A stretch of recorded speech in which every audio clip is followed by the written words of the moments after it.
மயிலாடுதுறை மாவட்டம் சீர்காழி அருகே 3.5 வயது பெண் குழந்தைக்கு பாலியல் தொல்லை அளித்த 16 வயது சிறுவன் தற்போது கைது செய்யப்பட்டிருக்கிறார். அண்மை தகவலாக நாம் பார்த்துக் கொண்டிருக்கிறோம். இது தொடர்பான கூடுதல் விவரங்களை எமது செய்தியாளர் யோகேஸ்வரன் வழங்க கேட்கலாம். வணக்கம் யோகேஸ்வரன், இது குறித்த கூடுதல் விவரங்கள்.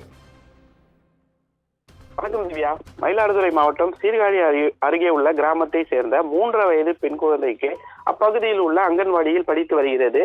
உணவருந்த இடைவேளையில் கை கழுவ வந்த பொழுது அதே பகுதியை சேர்ந்த அந்த குழந்தையின் உறவினரான 16 வயது சிறுவன் சாக்லேட் வாங்கி தருவதாக அந்த குழந்தையை கூட்டிக் கொண்டு தனியாக அழைத்து சென்றுள்ளார். மறைவான இடத்திற்கு சென்ற பிறகு அந்த பெண் குழந்தையிடம் தவறாக நடந்து கொள்ள முற்பட்ட பொழுது குழந்தை சத்தமிட்டுள்ளது.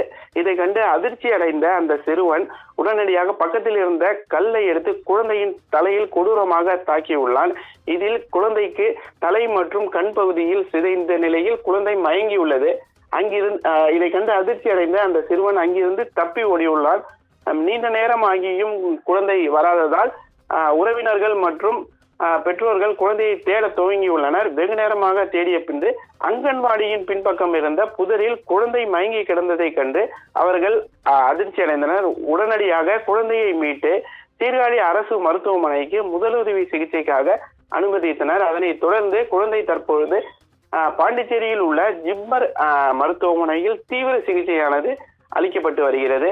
குழந்தை உயிருக்கு ஆபத்தான நிலையில் சிகிச்சை பெற்று வரும் நிலையில் அந்த குற்றச்செயலில் ஈடுபட்ட 16 வயது சிறுவனை போலீசார் தற்போது கைது செய்து அனைத்து மகளிர் போலீசார் நீதிபதி முன்பு சிறுவனுக்கு சீர்திருத்த பள்ளியில் அடைக்க உத்தரவிட்டுள்ளார். திவ்யா, கூடுதல் விவரங்களுக்கு நன்றி யோகேஸ்வரன்.